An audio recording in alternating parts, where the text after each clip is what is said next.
Namaku Nisa, guru yang sering dihina keluarga suamiku. Suamiku, Damar, selalu diam saat aku disakiti. Mertuaku, Bu Ratih, menganggapku tak pantas, sementara kakak iparku, Arman, baru saja menang pemilihan bupati dan menggelar pesta besar. Di pesta itu, mertuaku memaksaku memasak untuk 500 orang. Saat aku menolak karena anakku sakit, ia menarik rambutku di depan tamu. Aku pergi sambil menangis dan mengirim pesan kepada adikku. 30 menit kemudian, puluhan kendaraan datang ke lokasi pesta. Mereka berebut menyambut rombongan itu, tanpa sadar pesta mereka akan segera berubah jadi mimpi buruk. Ternyata, sebelum masuk inti dari kisah video ini, jangan lupa subscribe, like dan komen dari kota mana Anda berasal. Semoga bermanfaat dan ada hikmah yang bisa kita ambil bersama. Tonton videonya sampai habis. Aku masih ingat jelas pagi itu. Sejak bangun tidur, perasaanku sudah tidak enak. Bukan karena pesta kemenangan Arman yang akan digelar siang nanti, melainkan karena anakku, Farel, terlihat kurang sehat sejak malam sebelumnya. Tubuhnya memang tidak terlalu panas, tetapi ia lebih rewel dari biasanya. Berkali-kali ia menempel di pelukanku dan menolak ditinggal sebentar saja. Kalau bukan karena undangan dari keluarga suamiku, sebenarnya aku ingin tetap di rumah menemani Farel beristirahat. Tapi aku tahu bagaimana sifat Bu Ratih. Kalau aku tidak datang, aku pasti akan dianggap sengaja tidak menghormati kemenangan Arman. Akhirnya aku tetap berangkat. Sepanjang perjalanan, Farel tertidur di pangkuanku. Sesekali aku mengusap dahinya sambil berharap acara itu tidak berlangsung terlalu lama. Saat mobil memasuki halaman rumah keluarga mertuaku, aku langsung terdiam. Rumah itu berubah seperti tempat pesta para pejabat. Tenda besar berdiri memenuhi halaman. Mobil-mobil mewah berjejer di mana-mana. Orang-orang sibuk mondar-mandir membawa bunga, makanan, dan perlengkapan acara. Dari kejauhan terdengar musik dan suara orang tertawa. Semua orang terlihat bahagia. Semua orang kecuali aku. Baru saja turun dari mobil, Bu Ratih sudah berjalan cepat ke arahku. Aku bahkan belum sempat mengucapkan selamat. Nisa, kamu akhirnya datang juga. Nada suaranya terdengar dingin seperti biasa. Aku tersenyum tipis. Iya, Bu. Belum sempat aku mengatakan hal lain, matanya langsung tertuju pada Farel yang sedang tertidur di pelukanku. Loh, kenapa masih digendong terus? Taruh saja di kamar. Farel lagi kurang enak badan, Bu. Bukannya khawatir pada cucunya, Bu Ratih malah terlihat tidak peduli. Ya sudah, nanti juga sembuh sendiri. Aku hanya diam. Kalimat itu terasa menusuk, tapi aku sudah terlalu sering mendengarnya. Lalu tiba-tiba Bu Ratih menunjuk ke arah belakang rumah. Kamu langsung ke dapur saja. Aku mengernyit. Ke dapur, Bu? Iya, banyak pekerjaan. Orang-orang di sana kurang. Aku sempat mengira beliau hanya meminta bantuan sebentar. Namanya juga acara keluarga. Aku tidak keberatan membantu. Namun saat sampai di area belakang, langkahku langsung terhenti. Aku melihat deretan panci besar memenuhi dapur darurat. Puluhan nampan makanan masih kosong. Beberapa orang terlihat panik karena pekerjaan belum selesai. Salah satu pekerja bahkan sedang mengipas tungku besar yang menyala sejak pagi. Aku mulai merasa ada yang aneh. Tak lama kemudian Bu Ratih menyusul dari belakang. Kamu bantu masak semuanya? Aku menoleh kaget. Semuanya, Bu? Iya, kurang lebih 500 tamu datang hari ini. Aku sampai tidak percaya dengan apa yang kudengar. 500 tamu. Dan beliau mengatakannya seolah itu hal yang wajar. Bu, saya datang sebagai tamu undangan. Wajah Bu Ratih langsung berubah. Tamu undangan? Beliau tertawa kecil. Tamu undangan itu pejabat-pejabat di depan sana. Kamu keluarga, jadi bantu kerja. Aku menelan ludah. Dalam hati aku mencoba tetap sabar. Bu, Farel juga sedang sakit. Saya harus menjaganya. Beliau melirik cucunya sekilas. Lalu kenapa? Jawaban itu membuat dadaku sesak. Aku melihat ke arah halaman depan. Di sana para menantu lain sedang duduk santai bersama para tamu. Ada yang berfoto, ada yang mengobrol, ada yang menikmati hidangan. Sementara aku diminta berdiri berjam-jam di dapur panas. Saat itulah aku mulai sadar. Sekali lagi aku sedang ditempatkan di posisi paling bawah dalam keluarga ini. Aku mencoba mencari Damar. Mungkin kali ini suamiku akan mengerti. Mungkin kali ini dia akan membelaku. Beberapa menit kemudian aku menemukannya sedang berbincang dengan beberapa tamu penting. Wajahnya terlihat bangga. Hari ini memang hari besar keluarganya. Aku menghampirinya perlahan. "Damar, aku mau bicara sebentar." Ia menoleh. "Ada apa?" "Mama menyuruh aku masak di dapur." "Oh." Hanya itu jawabannya. Aku menunggu kalimat berikutnya. Tapi tidak ada. "Damar, yang datang ratusan orang." "Ya sudah, bantu saja." Aku menatapnya tidak percaya. "Farel juga lagi sakit." Damar menghela napas pendek. "Nisa, jangan bikin masalah hari ini." Kalimat itu membuat hatiku langsung tenggelam. Bukan pembelaan yang kudapat. Bukan perhatian. Bukan juga rasa kasihan. Yang ada hanya permintaan agar aku kembali diam. Aku memandang wajah suamiku beberapa detik. Entah kenapa saat itu aku merasa sangat sendirian. Di tengah keramaian pesta. Di tengah ratusan orang. Aku justru merasa tidak memiliki siapa-siapa. Dan aku belum tahu bahwa penghinaan yang lebih menyakitkan masih menungguku beberapa jam lagi. Aku kembali ke area belakang dengan perasaan yang sulit dijelaskan. Bukan marah. Bukan sedih. Rasanya lebih seperti seseorang yang mulai lelah berjuang sendirian. Aku duduk sebentar di kursi plastik sambil memangku Farel yang masih tertidur. Di sekelilingku, para pekerja sibuk memotong sayur, mengangkat panci, dan menyiapkan hidangan yang jumlahnya seolah tidak ada habisnya.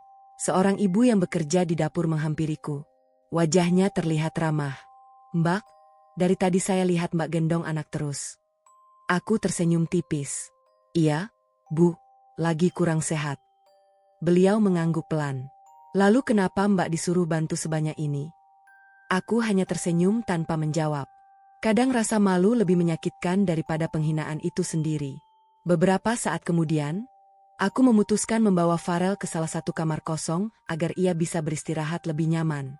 Setelah menidurkannya, aku kembali keluar.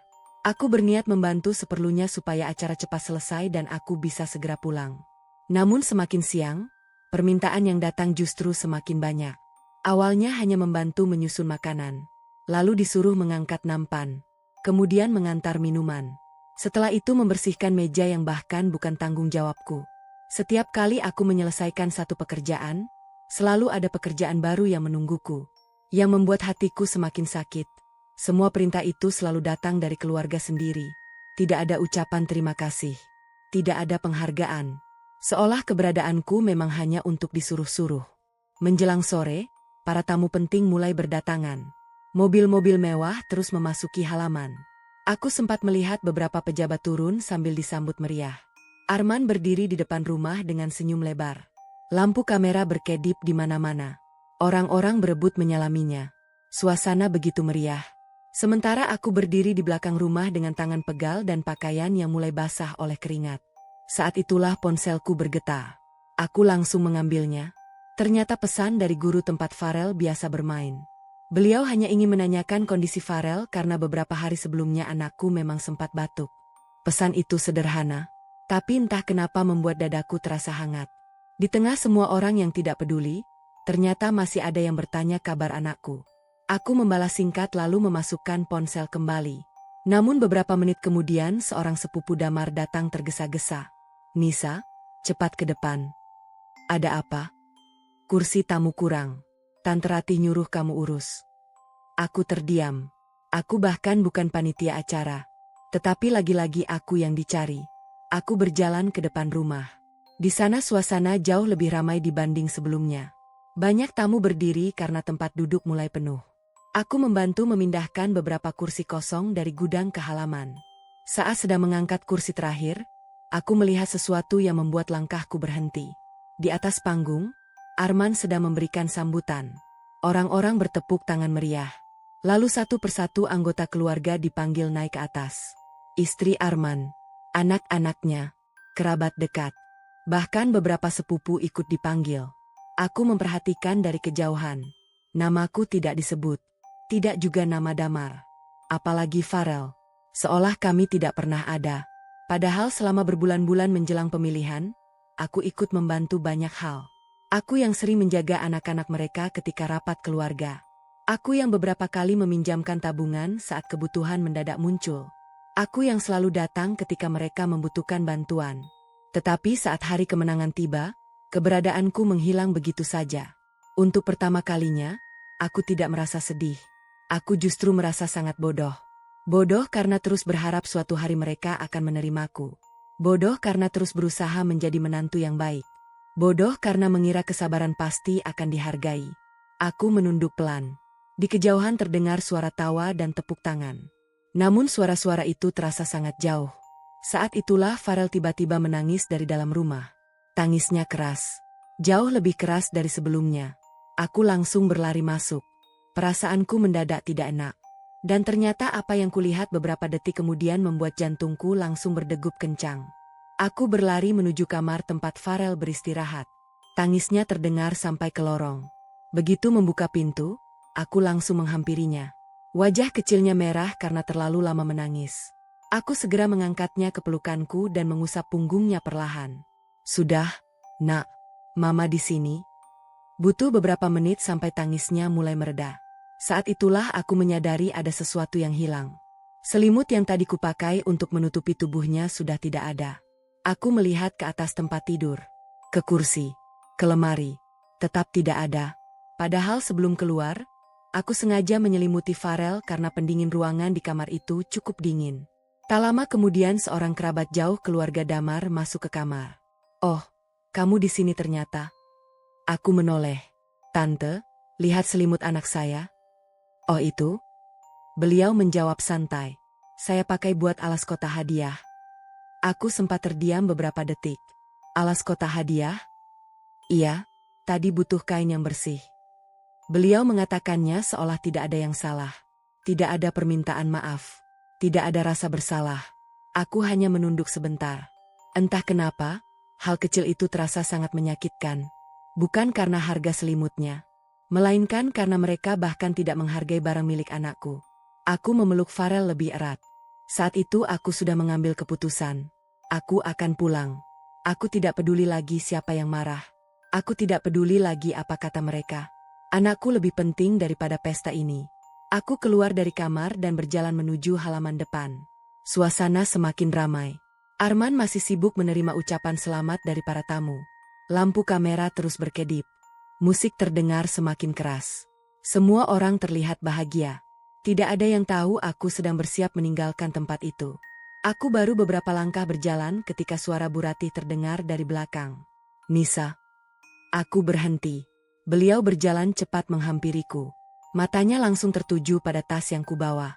Kamu mau kemana? Aku mau pulang, Bu. Wajahnya langsung berubah. Pulang? Farel tidak enak badan. Acaranya belum selesai. Aku mencoba tetap tenang. Farel perlu istirahat. Namun Bu Ratih justru semakin keras bicara. Kamu selalu punya alasan. Beberapa tamu mulai menoleh. Aku bisa merasakan perhatian mereka mengarah kepada kami. Biasanya aku akan mengalah. Tapi kali ini tidak. Aku cuma mau membawa anakku pulang. Bu Ratih melangkah lebih dekat. Kamu tidak boleh pergi. Aku menatap beliau. Kenapa? Karena masih banyak pekerjaan. Dadaku langsung terasa sesak. Di saat aku memikirkan kondisi anakku, yang beliau pikirkan justru pekerjaan. Aku menggeleng pelan. Maaf, Bu, kali ini saya tidak bisa. Lalu aku mulai berjalan. Namun baru 2 langkah. Tiba-tiba kepalaku tersentak ke belakang. Rasa sakit langsung menjalar dari kulit kepala sampai ke leher. Aku kehilangan keseimbangan.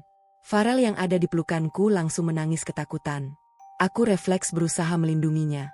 Saat itulah aku sadar. Bu Ratih sedang mencengkeram rambutku. Kuat sekali. Sampai mataku berair karena menahan sakit. Halaman yang tadi ramai mendadak hening. Beberapa tamu sampai berdiri dari kursinya. Tidak ada yang menyangka hal itu akan terjadi. Berani sekali kamu membangkang saya. Suara Bu Ratih menggema di halaman. Aku tidak membalas. Aku bahkan terlalu syok untuk bicara. Aku hanya berdiri sambil menahan rasa sakit dan memeluk anakku. Air mata mulai mengalir tanpa bisa kutahan. Bukan karena rambutku ditarik. Melainkan karena penghinaan itu dilakukan di depan begitu banyak orang. Di depan para tamu. Di depan keluarga. Di depan suamiku sendiri. Perlahan aku mengangkat kepala. Mencari satu wajah yang paling ingin kulihat. Damar. Dia berdiri tidak jauh dari sana. Mata kami bertemu. Aku menunggu. Satu langkah saja. Satu kalimat saja. Aku tidak meminta banyak. Aku hanya ingin suamiku menghentikan ibunya. Namun detik demi detik berlalu. Damar tidak bergerak. Dia hanya berdiri diam. Seolah aku bukan istrinya. Seolah perempuan yang sedang dipermalukan itu orang lain. Saat itulah sesuatu dalam diriku benar-benar patah. Bukan kesabaran. Bukan harapan. Melainkan kepercayaanku kepada suamiku. Bu Rati akhirnya melepaskan rambutku. Aku hampir terjatuh. Farel menangis semakin keras di pelukanku. Aku mengusap air mata lalu menatap satu persatu wajah yang ada di sana. Tidak ada yang membelaku. Tidak ada. Aku menarik napas panjang. Kemudian mengucapkan satu kalimat yang bahkan membuat diriku sendiri terkejut. Mulai hari ini, saya tidak akan pernah meminta penghargaan dari keluarga ini lagi. Setelah itu aku berbalik, menggendong Farel, dan berjalan meninggalkan pesta kemenangan yang masih dipenuhi orang-orang yang membeku dalam diam. Aku terus berjalan sampai melewati gerbang utama. Tidak ada yang kupikirkan selain membawa Farel menjauh dari tempat itu. Langkahku terasa ringan, padahal beberapa menit sebelumnya aku merasa begitu sesak. Mungkin karena untuk pertama kalinya aku berhenti berusaha menyenangkan orang-orang yang tidak pernah benar-benar menganggapku ada. Setelah masuk ke dalam mobil, aku menyandarkan kepala ke kursi. Farel sudah jauh lebih tenang. Ia memeluk leherku sambil sesekali mengusap pipiku dengan tangan kecilnya. Gerakan sederhana itu membuat dadaku kembali hangat. Anak sekecil ini saja bisa merasakan kesedihanku. Sedangkan orang-orang dewasa yang selama ini menyebut dirinya keluarga justru memilih menutup mata. Aku mencium kening Farel pelan. Lalu menjalankan mobil meninggalkan lokasi pesta. Jalanan sore itu cukup ramai. Namun pikiranku jauh lebih ramai daripada jalan yang kulalui. Satu demi satu kenangan lama bermunculan. Saat pertama kali menikah dan dianggap tidak selevel dengan keluarga mereka. Saat masakanku dihina di depan banyak orang. Saat hadiah yang kuberikan dianggap murahan. Saat aku berusaha membantu mereka ketika kesulitan, lalu dilupakan begitu keadaan membaik. Semua kenangan itu datang bersamaan. Dan anehnya, aku tidak menangis. Aku justru merasa sangat lelah. Lelah karena terlalu lama memaksa diri bertahan. Ponselku yang berada di kursi sebelah bergetar beberapa kali. Aku melirik sekilas. Nama Damar muncul berkali-kali. Aku tidak mengangkatnya. Bukan karena marah. Aku hanya tidak ingin mendengar alasan lagi. Aku juga tidak ingin mendengar kalimat yang selama ini selalu sama. Memahami, mengalah, sabar, menjaga nama baik keluarga. Aku sudah terlalu sering mendengarnya. Beberapa menit kemudian aku berhenti di sebuah minimarket yang cukup sepi. Aku membeli air minum dan obat penurun panas untuk Farel. Setelah itu aku duduk sebentar di dalam mobil. Farel tertidur lagi. Aku memandangi wajahnya yang polos. Lalu tanpa sadar membuka daftar kontak di ponsel. Jariku berhenti pada satu nama. Reno. Sudah lama sekali aku tidak menghubunginya untuk urusan pribadi. Biasanya kalau kami berbicara, topiknya selalu ringan. Tentang pekerjaan. Tentang ibu di kampung. Tentang hal-hal sederhana. Aku tidak pernah menceritakan apa yang sebenarnya terjadi dalam rumah tanggaku. Bukan karena Reno tidak peduli. Justru karena dia terlalu peduli. Aku tahu bagaimana sifat adikku. Sejak kecil dia selalu menjadi orang pertama yang berdiri di depanku setiap kali aku disakiti. Karena itulah aku memilih diam selama bertahun-tahun. Aku tidak ingin hidupku menjadi beban baginya. Namun hari itu berbeda. Entah kenapa aku merasa tidak sanggup memendam semuanya sendirian lagi. Aku membuka ruang pesan. Lama sekali aku menatap layar kosong. Ada begitu banyak hal yang ingin kutulis. Tetapi pada akhirnya aku hanya mengetik satu kalimat pendek. Aku sudah tidak kuat lagi. Pesan itu terkirim. Aku mengira Reno akan membalas beberapa jam lagi karena biasanya dia cukup sibuk. Namun kurang dari 1 menit, ponselku langsung berdering. Aku menarik napas sebelum mengangkatnya. Halo? Suara Reno terdengar tenang. Kak. Hanya satu kata. Tetapi entah kenapa mataku langsung terasa panas. Aku tidak pernah pandai bercerita tentang kesedihanku. Namun kali ini semua yang kupendam seolah ingin keluar begitu saja. Reno tidak terburu-buru bertanya. Dia membiarkan aku berbicara sesuai keinginanku. Aku menceritakan semuanya. Tentang perasaanku. Tentang bagaimana aku merasa tidak dihargai. Tentang bagaimana aku terus berusaha menjadi bagian keluarga yang ternyata tidak pernah menerimaku. Aku tidak melebih-lebihkan apapun. Aku hanya bercerita apa adanya. Di ujung telepon, Reno mendengarkan tanpa menyela. Sampai akhirnya aku selesai. Suasana menjadi hening. Beberapa detik berlalu. Kemudian Reno bertanya pelan. Farel aman? Iya.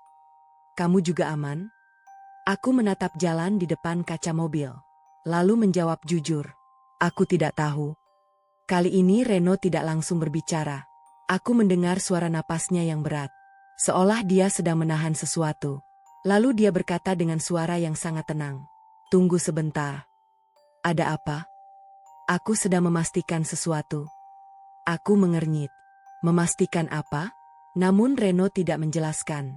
Beberapa saat kemudian aku mendengar suara orang-orang berbicara di dekatnya.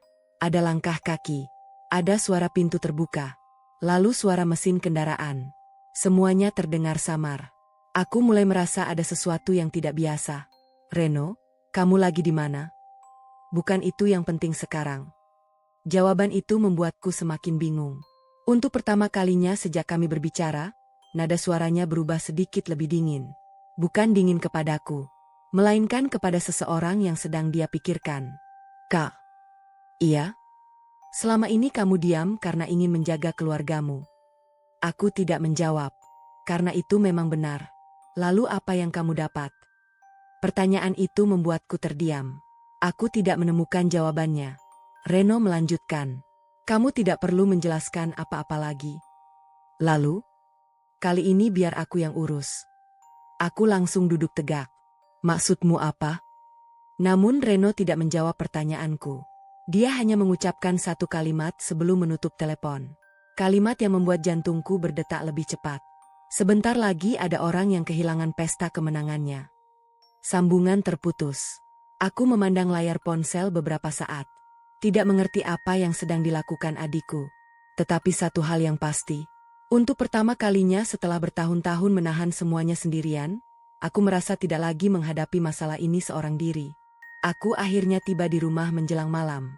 Setelah memastikan Farel minum obat dan tertidur dengan nyaman, aku duduk sendirian di ruang tengah. Rumah terasa sangat sunyi.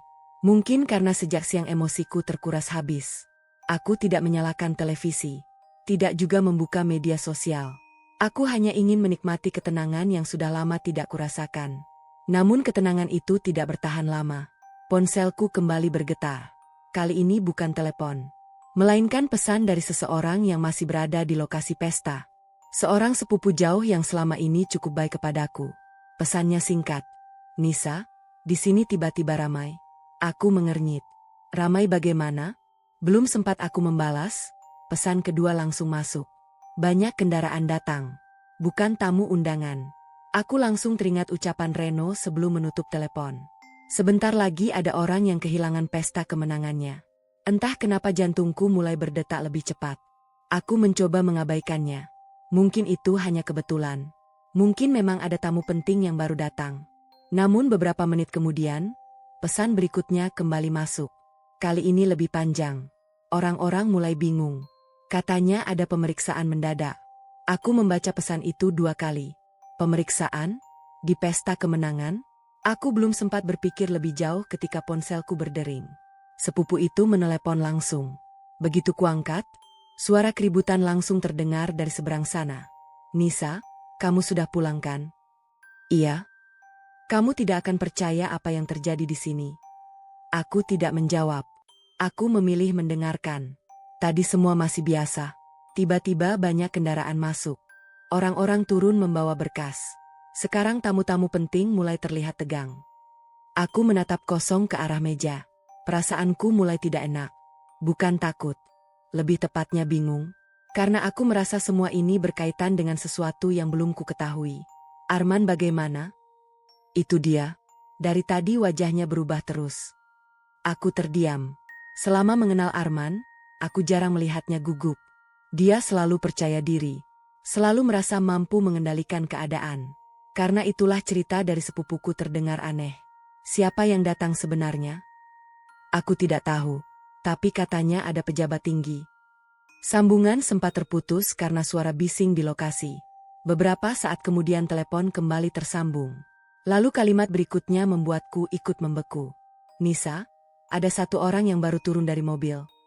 Siapa? Aku pernah lihat wajahnya. Aku menunggu. Sepupuku terdengar seperti sedang berusaha mengingat sesuatu. Lalu tiba-tiba nada suaranya berubah. Seolah baru menyadari sesuatu yang mengejutkan. Tunggu. Ada apa? Itu? Beberapa detik hening. Lalu ia berkata pelan. Itu adikmu. Aku langsung duduk tegak. Darahku seperti berhenti mengalir sesaat. Reno? Iya. Aku memejamkan mata. Tiba-tiba semua potongan kejadian mulai terasa saling terhubung. Sikap Reno saat menelepon. Nada suaranya. Kalimat terakhirnya. Semuanya mendadak memiliki arti yang berbeda. Dia datang bersama banyak orang. Aku tidak menjawab. Tanganku perlahan menggenggam ponsel lebih erat. Semua tamu sekarang memperhatikannya. Terus, dia tidak menyalami siapapun. Aku bisa membayangkan suasana itu. Reno memang bukan tipe orang yang suka basa-basi saat sedang menjalankan tugas. Kalau dia datang dengan cara seperti itu, berarti ada sesuatu yang sangat serius. Sepupuku kembali berbicara. Bu Ratih tadi bahkan ikut maju menyambut. Tapi wajahnya berubah setelah melihat siapa yang datang. Aku menatap keluar jendela. Hujan tipis mulai turun membasahi halaman rumah. Untuk pertama kalinya malam itu, aku merasa nasib sedang bergerak ke arah yang tidak bisa dihentikan siapapun. Lalu sekarang bagaimana? Rombongan itu langsung masuk ke area utama. Aku menarik napas perlahan. Di dalam hati muncul perasaan yang sulit dijelaskan. Aku tidak senang. Aku juga tidak puas. Belum, karena sampai saat itu aku masih belum tahu apa yang sebenarnya terjadi. Namun ada satu hal yang pasti. Malam yang dimulai sebagai pesta kemenangan sedang berubah menjadi malam yang sangat berbeda. Dan di tengah semua kekacauan itu, satu nama yang terus terngiang di kepalaku hanyalah Reno. Karena aku tahu adikku. Dia bukan orang yang akan datang hanya untuk membuat keributan. Kalau dia sampai muncul di sana, berarti ada sesuatu yang jauh lebih besar daripada sekadar penghinaan yang kualami siang tadi. Dan beberapa menit kemudian, ponselku kembali berdering. Kali ini nomor yang muncul membuatku langsung menahan napas. Itu nomor Reno. Aku langsung mengangkat telepon dari Reno. Namun yang terdengar justru bukan suara adikku. Suara seorang pria lain menyambut dari seberang. Nisa. Aku mengenal suara itu. Arman. Nada bicaranya tidak lagi terdengar percaya diri seperti biasanya. Tidak ada lagi suara keras yang sering dipakai untuk memerintah orang. Yang terdengar justru kegelisahan. Kenapa Reno ada di sini? Aku tidak langsung menjawab. Karena aku sendiri tidak tahu harus menjawab apa. Aku tanya kenapa adikmu ada di sini. Untuk pertama kalinya aku mendengar kepanikan dalam suara Arman. Aku memandang kosong ke depan. Memangnya ada apa? Jangan pura-pura tidak tahu. Aku menarik napas pelan. Sejujurnya aku memang tidak tahu apa yang sedang terjadi di lokasi pesta. Namun aku bisa merasakan bahwa keadaan di sana sudah jauh berbeda dari beberapa jam sebelumnya. Terdengar suara seseorang memanggil Arman dari kejauhan. Kemudian telepon berpindah tangan. Kali ini suara Reno yang terdengar. Kak. Aku langsung merasa sedikit lega. Kamu baik-baik saja? Iya. Lagi ada apa sebenarnya? Beberapa detik Reno diam. Lalu ia menjawab dengan tenang. Aku sedang bekerja. Jawaban itu membuatku semakin yakin. Ini bukan urusan keluarga. Bukan juga balas dendam pribadi. Ini sesuatu yang jauh lebih besar. Aku tidak bertanya lagi. Karena aku tahu Reno tidak akan menjelaskan sebelum waktunya. Farel bagaimana? Sudah tidur. Bagus. Lalu sambungan kembali terputus. Singkat. Tapi cukup membuatku mengerti bahwa malam ini belum selesai. Aku meletakkan ponsel di meja. Beberapa menit kemudian berita mulai berdatangan dari berbagai arah. Bukan dari televisi. Bukan dari internet. Melainkan dari orang-orang yang masih berada di lokasi pesta. Satu persatu mereka menghubungiku. Ada yang mengirim pesan. Ada yang menelepon. Semua menceritakan hal yang hampir sama. Suasana pesta berubah tegang. Banyak tamu mulai meninggalkan lokasi. Beberapa tokoh penting yang sebelumnya duduk di barisan depan memilih pulang diam-diam. Tak ada lagi musik. Tak ada lagi pidato kemenangan. Tak ada lagi foto bersama. Yang tersisa hanya wajah-wajah cemas. Sekitar 1 jam kemudian, telepon kembali masuk. Kali ini dari sepupuku. Nisa. Iya. Semuanya sudah selesai. Aku langsung terdiam. Selesai bagaimana? Arman dibawa. Dadaku langsung terasa berat. Bukan karena sedih, melainkan karena kalimat itu terdengar begitu besar. Bawa kemana? Untuk pemeriksaan. Aku memejamkan mata beberapa detik. Membayangkan bagaimana suasana yang sedang terjadi di sana. Orang yang beberapa jam lalu berdiri di atas panggung menerima tepuk tangan. Kini justru meninggalkan tempat yang sama dengan wajah pucat. Bu Ratih bagaimana? Sepupuku menghela napas. Dari tadi menangis. Aku tidak menjawab. Ada masa di mana mendengar kesedihan Bu Ratih mungkin akan membuatku iba. Namun malam itu aku belum sampai di titik itu. Luka yang kuterima masih terlalu baru. Lalu Damar? Kaget. Hanya satu kata, tapi aku bisa membayangkan semuanya. Untuk pertama kalinya keluarga itu tidak bisa mengendalikan keadaan. Untuk pertama kalinya mereka menghadapi sesuatu yang tidak bisa diselesaikan dengan kekuasaan atau hubungan. Aku berdiri lalu berjalan ke kamar. Farel masih tidur nyenyak. Aku duduk di samping tempat tidurnya. Memandangi wajah kecil yang sejak siang menjadi alasan terkuatku untuk pergi. Kalau saja aku memaksakan diri tetap tinggal. Kalau saja aku terus mengalah seperti biasanya. Mungkin malam ini akan berjalan berbeda. Namun aku tidak menyesali keputusanku. Karena untuk pertama kalinya aku memilih melindungi diriku sendiri. Sekitar tengah malam, ponselku kembali berbunyi. Pesan dari Reno. Hanya satu kalimat. Operasinya selesai.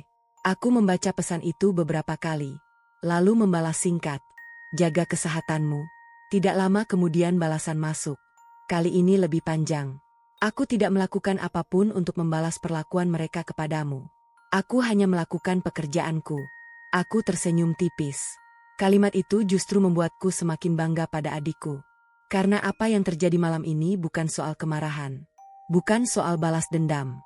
Melainkan tentang seseorang yang akhirnya harus mempertanggungjawabkan semua perbuatannya. Aku mematikan layar ponsel. Malam terasa jauh lebih tenang dibanding siang tadi. Namun jauh di dalam hati, aku tahu satu hal. Penangkapan Arman bukan akhir dari semuanya. Karena besok pagi, akan ada seseorang yang datang mengetuk pintu rumahku. Dan orang itu adalah Damar. Pagi harinya aku terbangun lebih awal dari biasanya. Mungkin karena semalaman pikiranku tidak benar-benar beristirahat. Aku membuat sarapan sederhana lalu menemani Farel makan di teras depan. Cuaca pagi itu cukup cerah. Untuk pertama kalinya setelah sekian lama, suasana rumah terasa damai. Tidak ada suara yang menghakimi. Tidak ada orang yang menyuruhku melakukan ini dan itu. Hanya aku dan anakku. Beberapa saat kemudian terdengar suara kendaraan berhenti di depan rumah. Aku sudah tahu siapa yang datang. Damar. Ia turun dari mobil dengan wajah yang jauh berbeda dari biasanya. Tidak rapi. Tidak percaya diri. Tidak juga terlihat seperti pria yang selama ini selalu yakin keluarganya berada di atas semua orang. Aku mempersilahkannya masuk. Bukan karena aku sudah memaafkan. Melainkan karena aku ingin mendengar apa yang akan dikatakannya. Selama beberapa detik, Damar hanya duduk tanpa bicara. Tatapannya beberapa kali mengarah ke Farel yang sedang bermain di ruang tamu. Akhirnya ia membuka suara. Aku mau minta maaf. Aku diam. Bukan karena terkejut. Justru karena kalimat itu datang terlalu terlambat. Aku salah. Aku masih diam. Damar menunduk. Mungkin baru sekarang ia menyadari betapa beratnya menjadi orang yang terus-menerus diabaikan. Aku seharusnya membelamu. Kalimat itu membuatku tersenyum tipis. Bukan senyum bahagia.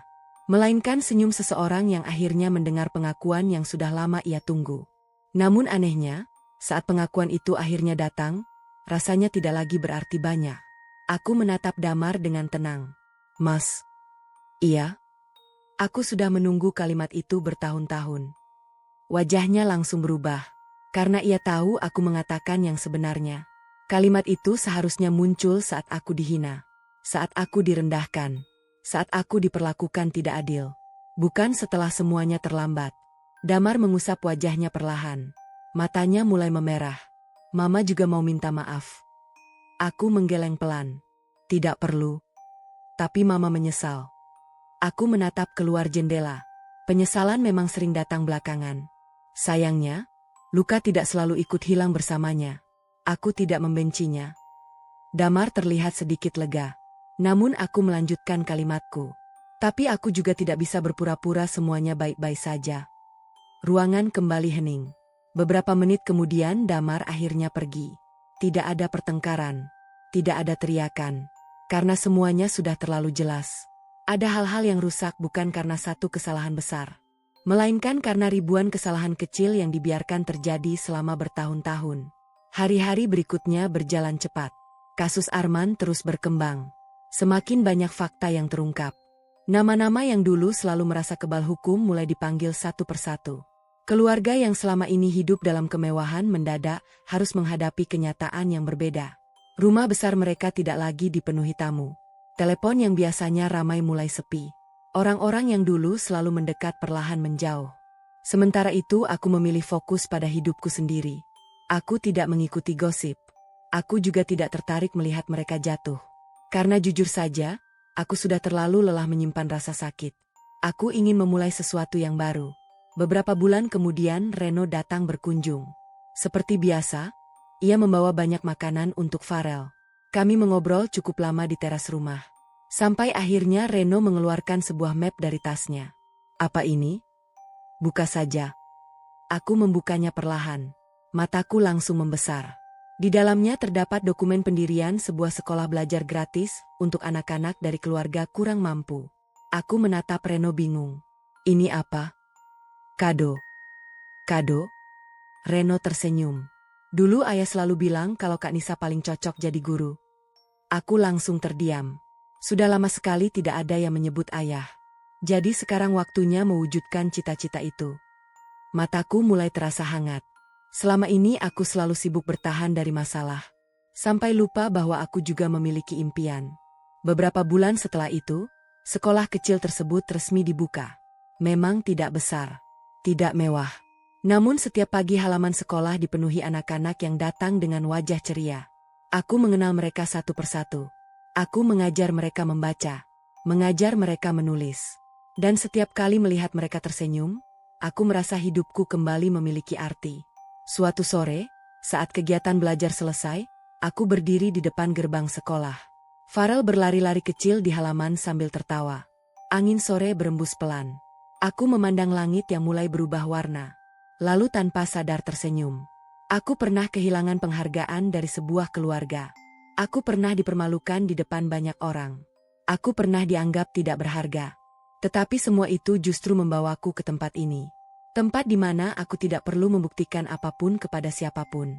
Tempat di mana aku dihargai karena diriku sendiri. Dan saat melihat Farel berlari menghampiriku sambil tertawa bahagia, aku akhirnya sadar.